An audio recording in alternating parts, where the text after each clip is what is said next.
ॐ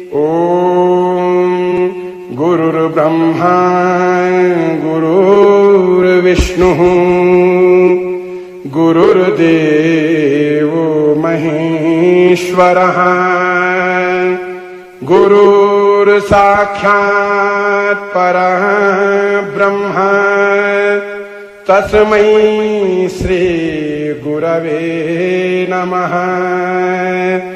ध्यानमूलं गुरोर्मूर्ति पूजामूलं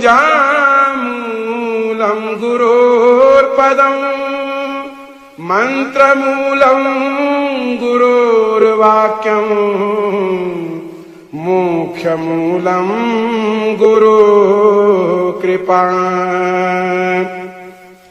शिवो गुरुः शिवो देवः शिवो